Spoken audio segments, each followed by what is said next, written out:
Itu. Masalahnya Israel tidak bisa dipastikan tidak Nah, menyerang Lebanon. disitulah kemudian publik mencatat bahwa ada ketegangan yang tak bisa ditutupi antara Trump dengan Netanyahu.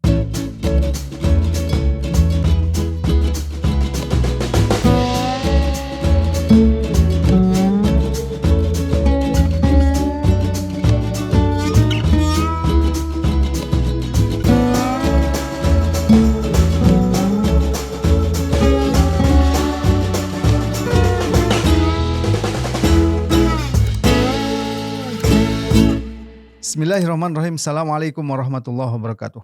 Pemirsa yang dirahmati Allah Subhanahu wa taala, kembali kita bertemu dalam program Fokus to the Point. Kali ini kita akan membahas perkembangan terbaru perang Amerika Israel dan Iran, di mana Amerika dan Iran mengumumkan kesepakatan awal atau Memorandum of Understanding untuk mengakhiri permusuhan. Untuk itu kita akan membahas ini dengan Ustadz Ismail Susanto. Assalamualaikum Ustadz. Waalaikumsalam. Tanggal 14 sampai 15 Juni kemarin, Presiden Donald Trump dan pihak Iran menandatangani secara virtual kesepakatan awal tentang penghentian perang di antara dua negara. Meskipun upacara penandatangan resminya dijadwalkan tanggal 19 Juni 2026 di Swiss. Pertanyaannya Ustadz, apakah Memorandum of Understanding ini akan benar-benar menghentikan perang? Iya, tentu ini nanti berpulang kepada Amerika. Mengapa Amerika? Karena dialah yang memulai perang ini. Maka dia pula yang akan menentukan bagaimana cara mengakhirinya. Apakah ini akan betul-betul berakhir ataukah ini sekedar semacam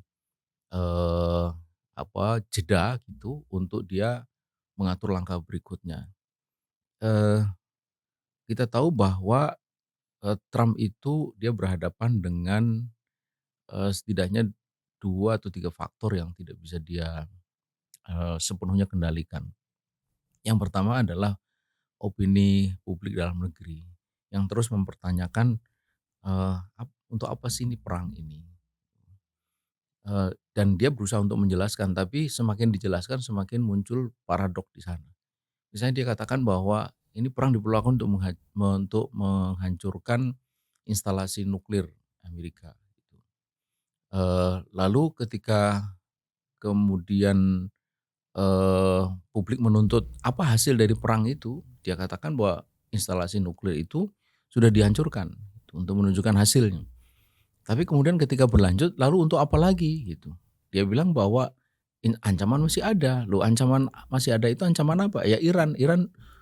Kenapa terus dianggap mengancam? Karena dia punya instalasi nuklir. Lah kemarin kan bukankah sudah dikatakan bahwa itu sudah dihancurkan? Nah begitu. Ini sesuatu yang tentu saja tidak bisa dikendalikan sepenuhnya. Apalagi kemudian faktanya bahwa biaya untuk perang itu sangat besar. Dan publik Amerika pasti tahu bahwa uang yang lebih dari 500 triliun itu adalah uang pajak mereka yang dipakai secara semena-mena untuk sesuatu yang tak ada hubungannya dengan mereka gitu. Mereka tahu bahwa ini yang paling banyak mengambil keuntungan adalah defense industrial gitu, defense industry. Jadi industri pertahanan. Mulai dari penyedia jasa, penyedia bahan-bahan atau material, termasuk produksi pesawat, produksi macam-macam lah senjata. Dan itu semua orang tahu itu terhubung dengan para politikus baik Partai Demokrat maupun Partai Republik. Itu yang pertama. Kemudian yang kedua, dia melihat bahwa kalau ini diteruskan, dia akan, kalau bahasa Jawanya itu bonyok. Tapi kalau dia dihentikan, itu bisa dimaknai kalah. Dan dia tidak mau bahwa dipersepsi sebagai kalah. Karena itulah maka dia coba atur bagaimana mengakhiri ini, sesuatu yang kemarin tampak kesulitan dia untuk exit plan-nya itu seperti apa gitu.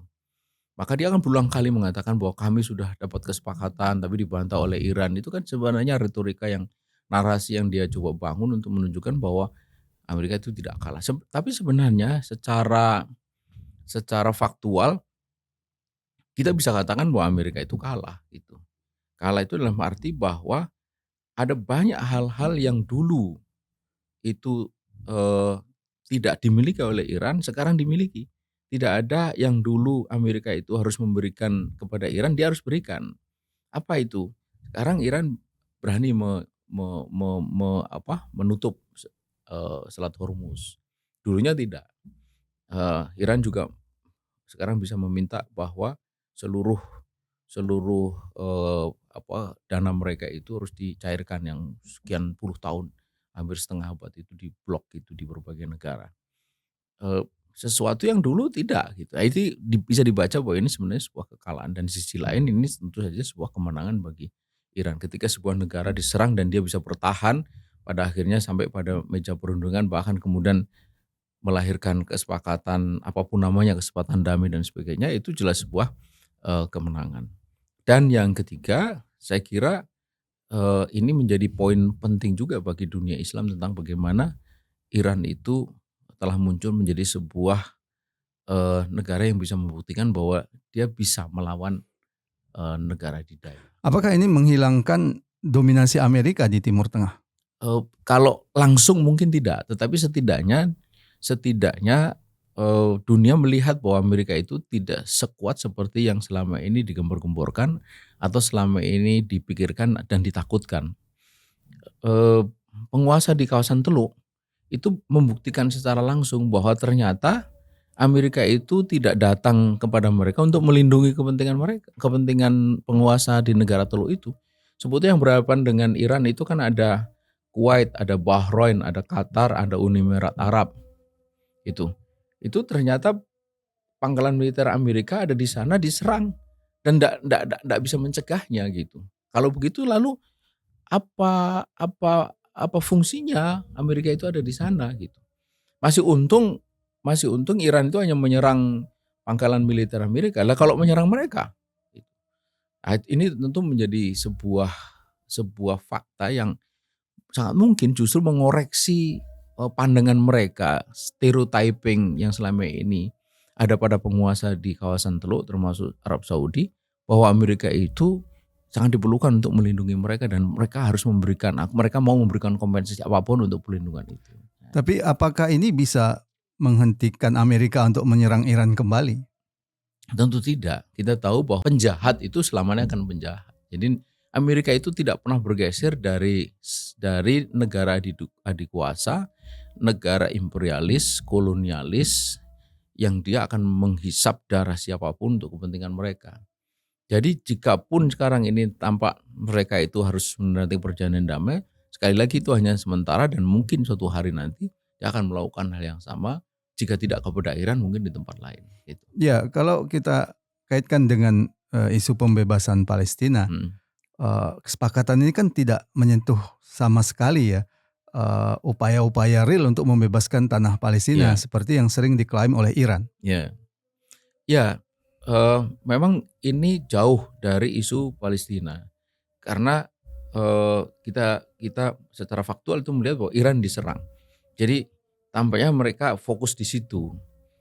Meski sebenarnya ini bisa dimasukkan di dalam klausul perjanjian. Toh mereka juga bisa memasukkan klausul tentang Lebanon itu, Hizbullah di situ.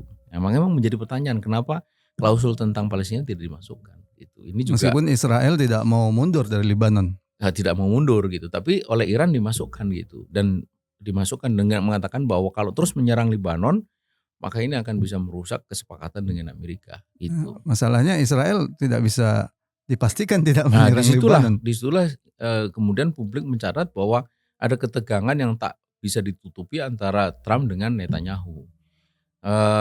Trump jelas menginginkan kesepakatan ini jalan, sementara Netanyahu dia punya kepentingan domestik, kepentingan politik dalam negeri yang terus harus menjaga suasana perang itu untuk kepentingan dia. Apalagi ini menjelang bulan Oktober kalau tidak salah, pemilu di Israel yang sangat mungkin dia bisa kalah kalau dia tidak bisa menunjukkan performa yang menarik bagi publik Israel menjelang pemilu itu. Baik, terima kasih Ustaz Ismail. Pemirsa, demikian tadi diskusi kita tentang perkembangan terbaru perang Iran dan Amerika. Adanya kesepakatan itu tentu bukan berarti perang benar-benar bisa berhenti atau perdamaian benar-benar terjadi. Karena Amerika masih tetap mendominasi di Timur Tengah. Ini menjadi agenda penting umat Islam. Terima kasih. Assalamualaikum warahmatullahi wabarakatuh. Waalaikumsalam.